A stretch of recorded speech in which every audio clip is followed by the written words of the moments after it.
Welcome to the Discover Montcalm podcast, where we are going to look at the communities, the businesses, the attractions, and the people that make up Montcalm County.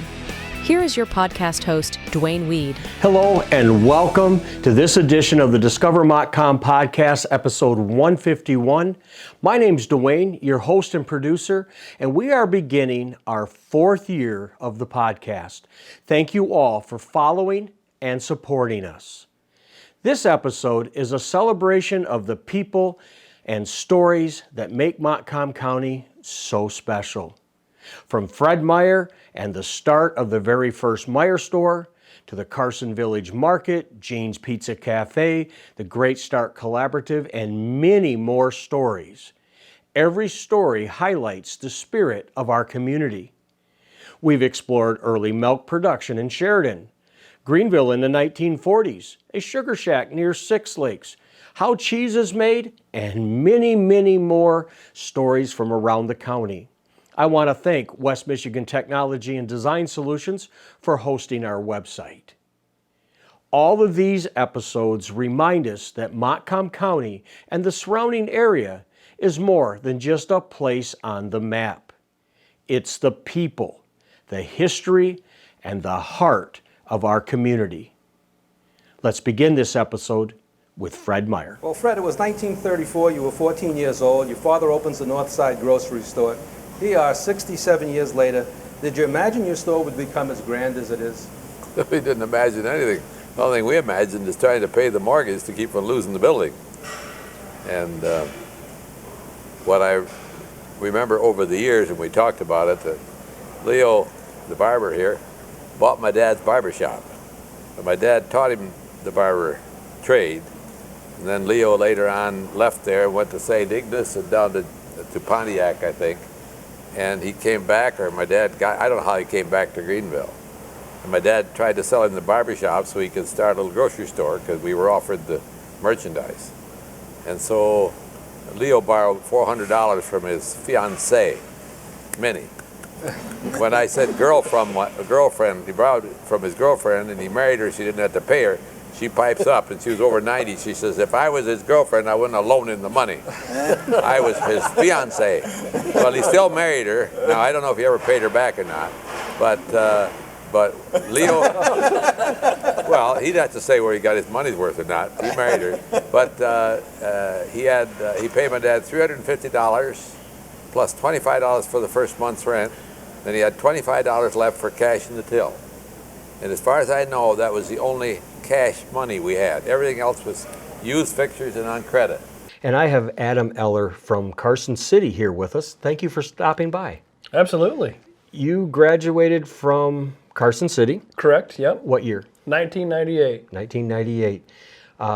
And I understand instead of going off to college, you went to work at the Village Market in Carson City. Yeah, I call it Dean's School of Hard Knocks. So Okay. Dean Is your father? Is my father. Yep. So family owned and operated business. We've had 3 grocery stores over the years, and my uncle's got the one there in Sheridan, and we sold the other one in Muir, our original store. I actually, fun fact, that grand opening of that store was the day I come home from the hospital from being born. Okay. So 1979 when he started there, but he started actually before that. He was going to school at Ferris State and actually going to teach at the college. Bruce Hoople, I'm sure. Okay, heard the name. Okay, so him and Bruce went to school together and for automotive mechanics instruction, which there was only one position. And as it turned out, Wendy Blanchard from Crystal, Michigan, had a grocery store there, which Dad worked at since he was 15. And Dad was commuting back and forth to Big Rapids, taking a full load there, still working 40 hours a week for $1 an hour. I mean, he was grinding for sure. And Wendy came to him with an opportunity, and that store in Muir had partially burnt. And him and some other guys invested and basically told Dad, hey, if you're thinking about a different career path, I've got this opportunity. And basically a situation where Dad comes in, gets things rolling, and then buys them out and gets his foot into the into the grocery world. So in a nutshell, that's where it all started. And I have Cari O'Connor. She's here with the Montcalm County Great Start Collaborative. Thank you for stopping by. Thank you for inviting me. Well, I've been kind of following what you've been doing for a few years. Real quickly, what is the Great Start Collaborative? That is a very big question. We really focus on health and wellness, early education, parent leadership. Those are the key components to the work that we do. We're a body of community members, diverse. We are people who are interested in building a seamless system of care for early childhood in Montcalm County, which means that we are planning playgroups. We're working on helping ensure that there are no health inequities. For our birth to 5 families, we're working on the highest quality of early childhood programming and services that we can think of. And we're continually looking at how we can make the best use of our resources to really build families thriving. One thing I like about small communities is walking up to somebody you don't even know and start carrying on a conversation. Well, I met up with this Michael and Rita at the Harvest Festival, and as we got talking, found out that Michael graduated from Lakeview High School about the same year or within a year or two of when my mom graduated from Lakeview High School. So I thought that was really kind of cool. Just kind of a happenstance, just walked up to him and said, hey, do you live here? And that turned into a very nice conversation. Well, Michael grew up in the Six Lakes area. Let's hear from him and Rita. I grew up in Six Lakes area. I went to Lakeview High School, Lakeview Grade School. I graduated from Lakeview High School. It was an enjoyable down-home type area that I really enjoyed. Knew everyone. They were all good. All neighbors were just very friendly. We had a great community. And today I have a very special guest with me, J.R. Muller from West Michigan Technology and Design Solutions. He is the website sponsor for the Discover Montcalm podcast. J.R., thank you for taking time on this afternoon to chat with us today. Yeah. Pleasure to be here. Well, I came to you a while back about a Discover Montcalm project and, was talking about the podcast. You gave me some good insight.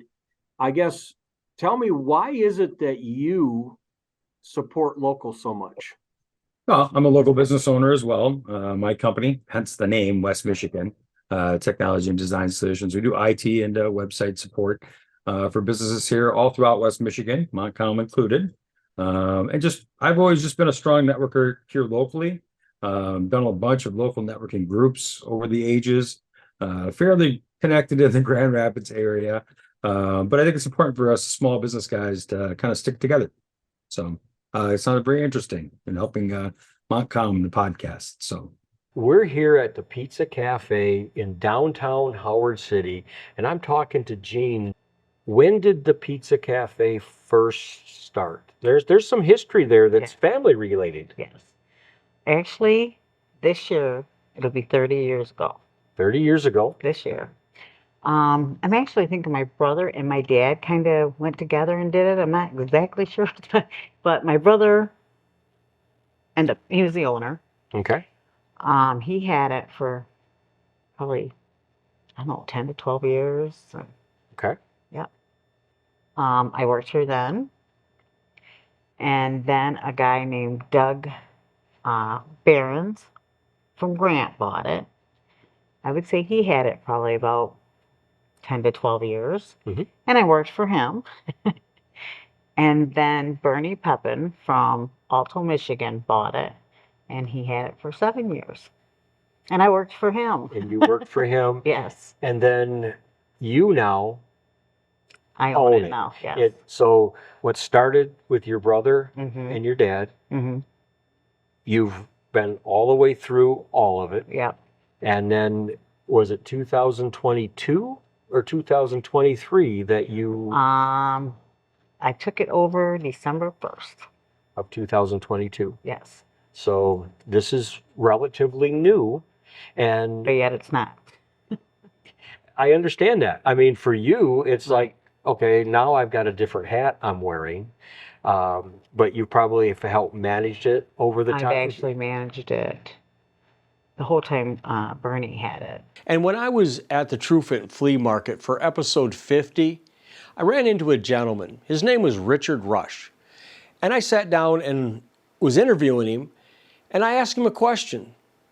Tell me about growing up in Montcalm County. This is his story. I grew up, was born just north of Sheridan, south of Stanton. My dad had a farm there. And in my growing up, my brothers, they were older than me, but my dad formed a dairy business called Rush & Sons Dairy. He started by putting it in canning jars and delivering it to Sheridan, Stanton, Crystal, and Greenville. As we progressed, we started pasteurizing milk and having our own cows and taking care of our own. And out of it, we got to know several people in the area in doing the farming business to take care of the dairy. We used to get together with all the farmers in the neighborhood. That was back when you shared doing things. I was at a car show in Howard City, and I interviewed this gentleman. His name is Larry Snow. And I asked Larry what it was like growing up. And boy, did I get a history of Greenville. I got a history of the school system. I got a history on Frigidaire and Gibson and Electrolux and what the town was like back then and some of the twists and turns that we'll take.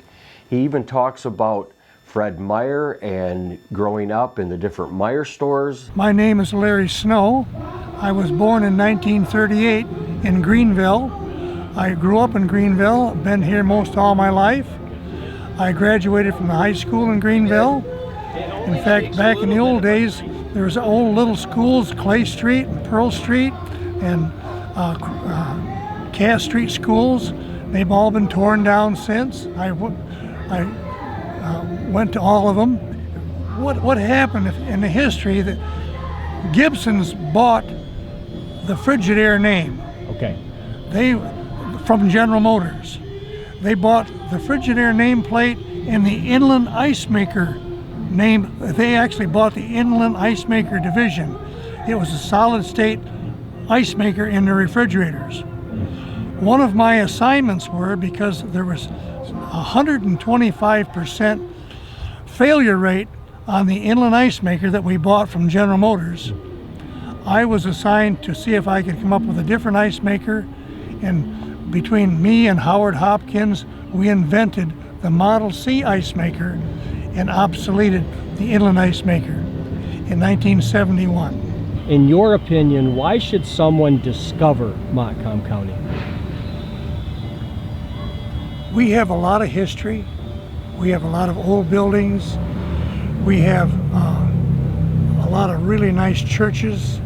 We have an excellent civic center that puts on plays and all kinds of stuff year-round. We have the Danish Festival that people come from miles and miles around to the Danish Festival. We have the original Fred Meijer Trail. You can kind of tell that we're in a different location. We're actually in a sugar shack, and I've got Cody Rockefeller here with me from Backwoods Sugar Shack, and we're going to go into more detail about the process. Where did the term sugar shack first come from? Do you have any idea? Yeah, so a lot of guys would have, large parcels of land out east and even in Michigan. And what they would do is they would just have giant shacks that they would just makeshift out in the middle of the woods. And they would have giant flat pans or big pots that they would just boil their sap in right out in the woods, just with a little shack to cover them up to hide them from the weather. Tell me a little bit about your history. Where did you start school? Where did you graduate? Just walk me through the early childhood of Cody. Well, first when I started school, I went to Lakeview until I was in 6th grade. And then my parents made the decision to move us to Central Montcalm. And then that's where I graduated from in 2016. And I played football when I was just a little kid and baseball. And then as I got older, I just stuck to track and basketball. You told me before we got started a little history on how your family started doing maple. Yep. And you said you were 8 years old. Can you kind of give us that little history? Yeah, so I was 8 years old, and I pestered my dad to take me on the job site with him that day. It was on a weekend, and I was just out slapping sticks against trees and stuff, typical 8-year-old, and then I saw a bunch of what I thought was smoke coming from a building. So I went to go check it out, and it was one of our local sugar producers that was an Amish guy making it, and he gave me a little cup full of maple syrup. And I was hooked immediately, and then he taught me all about it, and I got to ride on the wagon with him to go out and help him collect sap. And throughout the course of the day, I kept telling him about how many maple trees that my dad has at his house. And I finally convinced the Amish guys to throw a tank in the back of my dad's pickup with a bunch of old spiles and some buckets. And for the rest of that season, me and my dad brought them sap, and they traded us half the syrup for it. And in this episode, we're going to go with Andrew out at Farm Country Cheese, and he's going to give us a tour of the facility and talk a little bit more about the process on how cheese is made. If anybody's noticing watching this on YouTube right now, the lens keeps fogging up. There's a reason for that. What is the temperature inside of this room? Right now, I'm going to guess it's probably about real close to 100 degrees. Humidity is probably about 90-92%. So we can't, with having open vats, we don't want to have any sort of temperature controlled air conditioning here, so it can get rather hot in here in the summer months. So talk about this process here. What's going on? This is the cheese curds? Yes, the cheese is starting to curd right now. This milk was brought in this morning. It is less than 24 hours old, as is all of our milk. The freshness of our milk is extremely important to us, so we want to get it here, get it made into the cheese, and get it in cold storage in less than 24 hours when it comes out of the cow. This particular vat of cheese, we're making a cheddar, and this will actually get stored for about 12 to 18 months, and we're going to use it as an aged cheddar. So this won't be in stores for another year and a half, what we're making today. Wow. And that was just a few stories that we've covered over the past 3 years. If you have a business, an organization, or you've grown up here, I'd like to talk to you. I'd like to hear your story. I'd like to find out how your business started. I'd like to know about your organization and the people that you serve. Reach out to me at 231-250-9624. 231-250-9624. My name's Dwayne, the host and producer, and I'm here to tell Montcalm County's story. And if you're outside the area, get with me. We have a special series called Chatting Local, where we go outside the county line and look at things that help support our area and support Michigan. You can find the Discover Montcalm podcast on Instagram, Facebook, YouTube, and at discovermontcalmpodcast.com. Check us out on Pandora, Apple, and iHeart, or go to discovermontcalmpodcast.com, grab the RSS feed, and put it in your favorite browser. Remember to buy and shop locally. Follow the Discover Montcalm podcast on Facebook, Instagram, and YouTube. Catch every episode at discovermontcalmpodcast.com, Apple Podcasts, Pandora, and iHeart. Want to be a guest on the podcast and share your story? Contact Dwayne at 231-250-9624. That's 231-250-9624. Thank you for supporting the Discover Montcalm podcast.